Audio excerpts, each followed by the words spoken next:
Hey everybody, welcome back to another episode of Treble. I'm your host Caesar, and I'm so excited because this week is Sabrina Carpenter week. Now, I've been following this girl since the Disney Channel, Hollywood Records era time, since I think it was like 2013, 2014. I can't recall. But she's been in the game for a long time. And we finally have her seventh studio album that was released a few days ago. Now, honestly, I'm going to go into that a little bit later in the episode. But first, I actually want to touch bases and provide you with my favorite songs from Sabrina. And also, songs that I believe you should listen to that makes sense of when her career took off and why it's been impactful in the last few years. So I want to share that with you as well. And of course, we are going to get into Man's Best Friends and share with you my favorite top songs from that project. So I'm excited. There's so much to cover. So many songs to cover. I love Sabrina Carpenter since, like I said, Hollywood Records days, Disney Channel days. Now, I didn't expect her to make that shift into a pop star, but I know she had talent. She had vocal ability. She also is a great actress. So I knew there was something in her that I'm like, oh, I think she can stand out. But we'll talk about that a little bit later in the episode and really, show you the shift of when all that massive hits and her really establishing herself in the pop scene. So yeah, let's get started. All right, guys. So let's get started with the first segment, which is my favorite songs that are not part of the second segment, which will be songs you should listen to, right? So stick with me a little bit. I have a little bit of a method, but follow along. Okay, so these are my favorite songs. Now, not to say that future songs that I talk about are not my favorite, but these are just songs that are not part of the next segment. Okay, so we'll start off with the song Paris. I think Paris is one of those breezy pop songs. She stepped away from that pop rock sound that kind of everyone did when they were signed to Hollywood Records.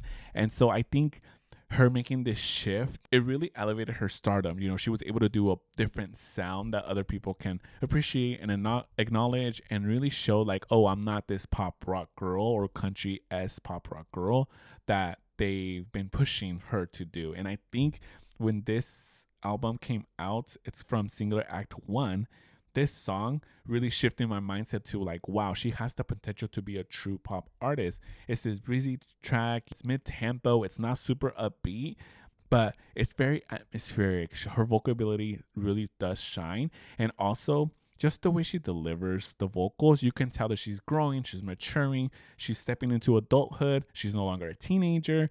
And so I think that really shifted that mindset. I think this is one of her better songs. It's one of the songs that I always go back to. I have it in like one of this tropical pop mix playlists that I have, and it comes up and it's such a great listen. And her vocal ability, her talent is just out of this world, I swear. It kind of reminds me like a song from Ali X and Carly Rae Jepsen, mixed in together. So it gives me that type of vibe. And so I think she did a perfect transition from that pop rock country-esque type of sound to a more adult pop sound. So I love this. This song's amazing. I think it's one of her better songs she has ever made. And I can even see her singing it currently. I can see her singing it like in her tour, and she would sound more mature, which I think can even elevate the song more because it's like a little bit of a salty track, but it's not a track that is in any way, shape, or form talking about sex or anything like that. It's just talking about love and romanticizing love, but it's not vulgar in the sense of talking about actual sex or even has double entendres or anything like that. But it does sound very mature. So yeah, check that one out. It's my favorite. Moving on to the next song. So this song is Opposite from her album Emails I Can't Send Forward, the deluxe edition. And it's one of her better ballady, mid-tempo type of songs. The lyrics themselves speak so much because she was in this relationship where she thought, she was going to be, not to say she's going to be the one, but when that relationship ended, that person moved on with someone who looks completely opposite of her. Right. So she in her mind plays this role of like, I could have done that as well. I could have changed my hair color. I could have done this. I could have done that. I could have made changes to myself physically so I could be with you still, if that's what you were looking for. And the song itself, it's so beautiful. It's not super, it's not like super like vocally expressive, but it still plays into her sound. Like when she does those fast singing song verses, like it's still her, like she sounds so mature still. And I think it's just one of her better, slower tracks. Honestly, it's just very vulnerable. It's just one of those songs that you can feel the emotion coming through her voice. It's like a top tier track, in my opinion. I think it's just one of those better tracks that she has ever done. Now, moving on to the third track is Why, which is a standalone single that was released back in 2017. Moving on to the third track is Why, which is a standalone single released back in 2017. Now, in this song, she talks about opposites attracting, how they can work together, that even differences doesn't really matter, like what or who they are, that they can make it work no matter what, and how their strengths and differences of each person. And I think it's a beautiful, positive, like type of song. I love the whole electropop feel. I love the confidence that she has. It's a beat. It feels modern from that time. I still like this song. I truly still go back to it. I just love the way the delivery and the production is mixed in all together. And I think it's one of her better pop songs, like true pop songs. She does sound a lot younger in this song. She doesn't sound mature like how she sounds now, but she still has those vocals. Like, honestly, she just does it so seamlessly. She's doing amazing with this song. And I just love the whole, like, she has a little bit of like a little like beat drop in it. It's not a full like beat drop or anything like that, but it has a little bit of it. You know, they utilize her vocal style and they remixed it, so it's a playful, fun track that I always go back to still, like I said before. And it's just a great energy. I love the whole vibe to it. I just question why it wasn't put on an album. I mean, it kind of sounds, it could be in the singular act era, but maybe it doesn't. I don't know. But it's just one of her better standalone singles. And I think she did an amazing job with this production, vocally. It's a shorter song, I think. And so I think maybe that's why it wasn't added on. But it was fun. It's fun to listen to and still listen to till today.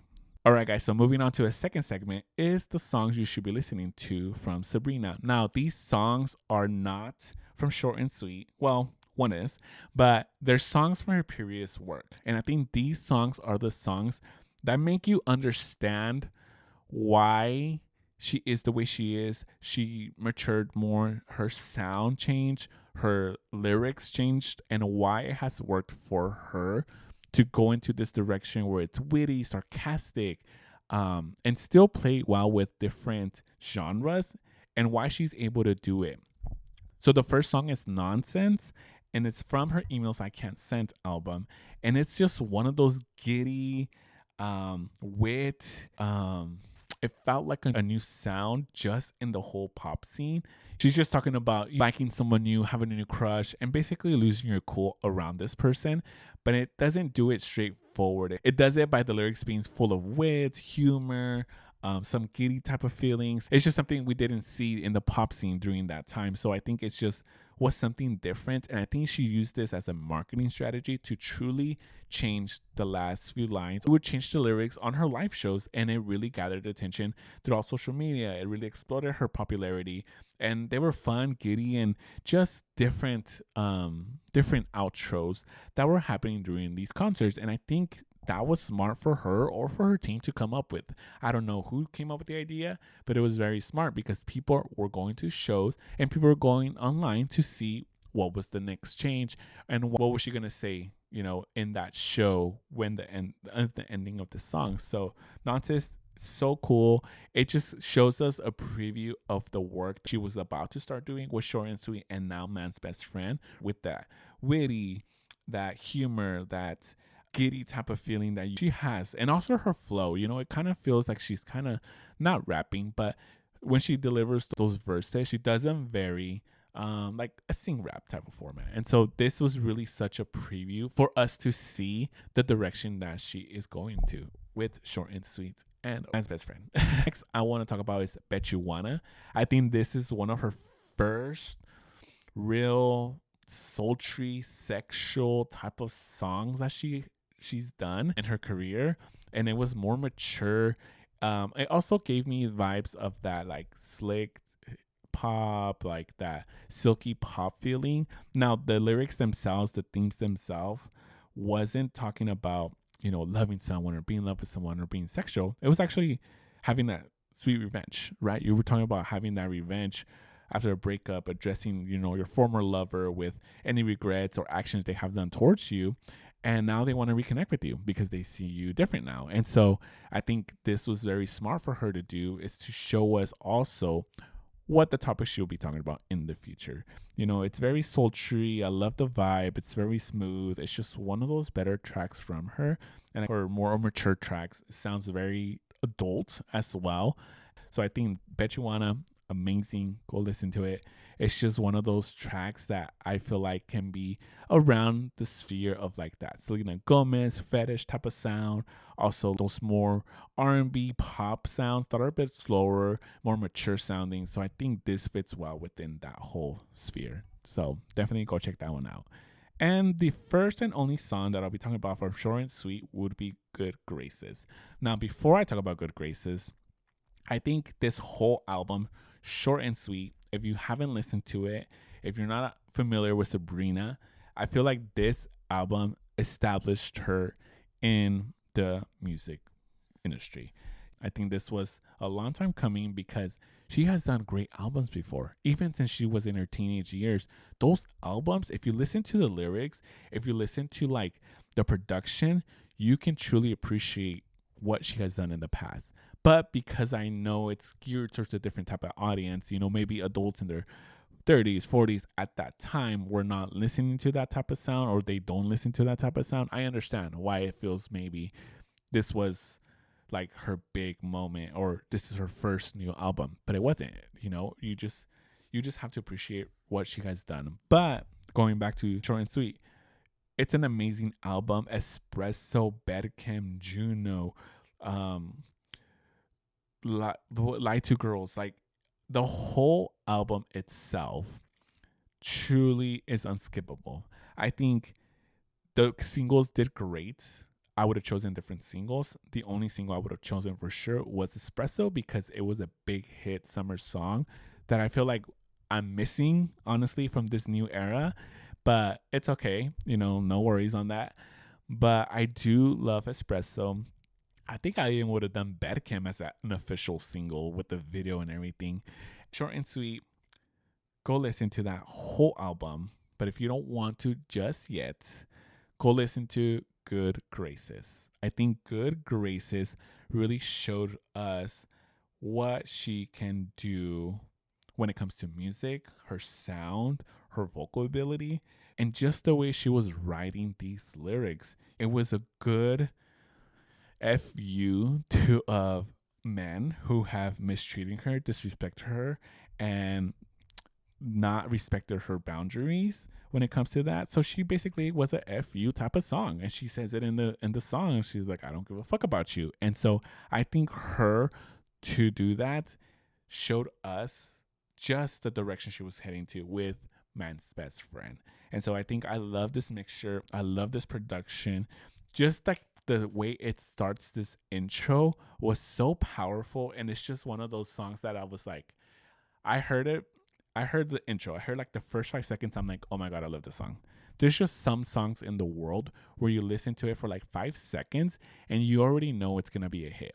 Why? How? I don't know. It's just, you just know it when you listen to it, especially if you're a music junkie like me. But I love this. This song is just one of her wittier tracks.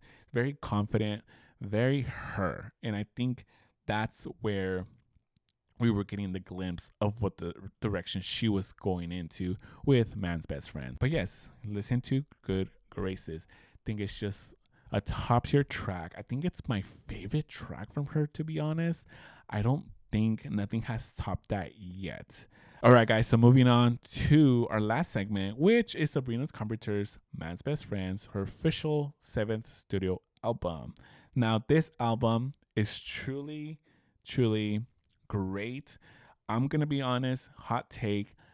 This is not better than Short and Sweet. Honestly, I prefer Short and Sweet over this album. Now, I don't know, it was because this album is a little slower. With Good Graces, I believe we had like a good 3 to 4 tracks that were a bit slower.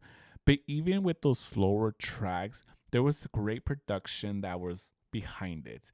You know, you really want to listen to it. It was something so mesmerizing, so nostalgic about it.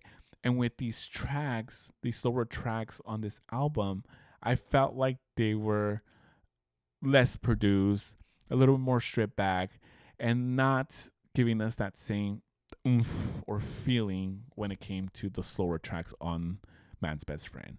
Also, another hot take, I believe Tears shouldn't have been the second single. I honestly think it should have been another song, which we'll get to in a bit. But yeah, overall, this project is still great. I still love it. I still enjoy it, but I still prefer Short and Sweet more. I think that's one that I'm gonna be going back to more than this album. But this album has some great hits, which have become my favorite songs of this year so far. But when it comes to the genres and subgenres of this album, you know, she sticks in the pop, synth pop. She's doing 70s field inspired, 80s field, retro field. She has some country in it as well, some country pop mixed into it. You know, those disco tracks I think are her more powerful tracks. She also has her I don't give a fuck energy, honestly, throughout this whole album, which I think she made a statement with the release of the cover, because the cover grew a lot of controversy. People were really baffled by it, I guess, but I don't mind the cover. I think the cover is just the cover, and she's telling you a story. She's truly telling you a story with the cover, even though it was controversial. I get why she did it, right? Whether it's good press or bad press, they're still being talked. You're still getting that talk. People are still talking about you. You're still getting the attention. So just saying, it was smart. It was smart for her to do. Now, the themes overall, of course, she's just about breakups. She's talking about love. She's talking about female empowerment. She's so witty. She's expressing humor throughout this project.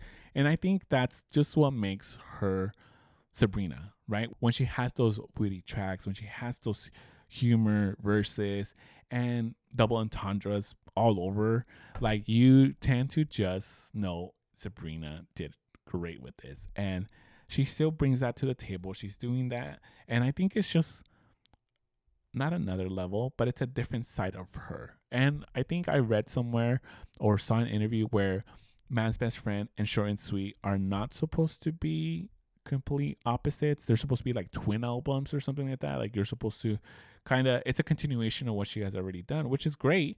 Man's Best Friend wasn't as strong as Short and Sweet. So yeah, I love this. It's just bold, unapologetic. It sounds very cohesive, honestly. There's a few standout tracks that I think are amazing, but yeah, overall the album is great. Listen to it, give it a shot, and you never know, maybe this will turn you into a full fan where you want to dig deep into her older discography. Finish it off with my favorite tracks. Honestly, Tears is a great track. I love that track. It's one of my favorites. I love the vibe. It's sultry, disco-y. You know, the music videos was fun too. I wasn't expecting her to do a music video like that. The music video does show us her wittiness, her mind, her humor. And I love the way it ends by her literally killing her boyfriend, because she says, oh, in every video, someone dies. Someone needs to die. And so the boyfriend was alive. So let me go back a little bit. So the music video starts with a car crash. She's on the floor. She sees a house. She's trying to get help by going to the house. And then a magical video happens, right? The song, whatever. At the end of it, she gets kicked out of the house, and her boyfriend's still alive. She thought he was dead. He wasn't dead. And then basically she kills him with her heel, which is interesting and something unexpected, honestly. And yeah, basically she says, well, someone needs to die. And then she just throws her heel at him and kills him. So it's fun. Like I said, this song is fun. The video is such a vibe. She's talking about, you know, giving us the expectations. And by this, low expectations of what turns a woman on, because men barely do so much and basically are not, you know, giving her what she needs. And so I think it's a great song. The song has the disco elements, the groovy production, and it just gives me that feeling of ABBA and the Bee Gees. So I love that. I love that she brings that into this song. Now moving on to my favorite song, my top two, right? One of my top two. The next two songs I can't do a top one because they sound totally different, and it was just hard for me to choose. So the first song is When Did You Get Hot? Now this song, she's literally talking about someone who used to be ugly, had a major glow up, now he's a sexy man. Is it not really filled with depth? Yes. Is it a little bit superficial? Sure. But I just feel like it's just one of those fun songs. Like it's a bouncy R&B infused. It's laid back. Honestly, it does have this controversial feel to it, just because of the theme of it, the lyrics. But it's still playful. It's still kind of relatable because in life, I think that happens. Sometimes someone who was going through the puberty years, teenage years, had a major glow up when they're adults. And that happens in life. It's just a fun song. I think it's just a fun song overall. I love this sound because it kind of reminds me like of a Christina Aguilera sound. Also, still reminds me a little bit of Ariana Grande, but I just like this. I like this. It's fun, it's witty, and it's just one of those better tracks. I think this could have been a potential third single. I don't know if it's a potential second single, but a great third single because it's just overall, it's just fun. It's nothing to take serious. And yeah, definitely check this one out. And my favorite song, and I should say my favorite song, my second favorite song, because like I said, When Did You Get Hot? To now House Tour, which is this song. I think House Tour is a little bit more fun. It's a little bit more witty. It's just a lot more sexual, honestly. It still has that groovy synth pop feel, still has that vibe of ABBA and the Bee Gees, and it's just very sexually driven. This song's super sexually driven, but it's fun. It's just very playful, danceable, if you pay attention to the lyrics. And overall, it's just fun. Just doing something different when it comes to talking about sex and more adult themes. And she's doing it well. She's doing it where it doesn't sound vulgar. She just sounds more sophisticated about it. And I think that's why I like this. I like her sound. I like her, not so much the lyric. I think I like the sound and the production more on this song. If she were to have this type of sound along with When Did You Get Hot, like if these two sounds were the main focal points of this whole album, I think she would have done a better album than Short and Sweet, honestly. So I think this song is so a top tier track from her overall.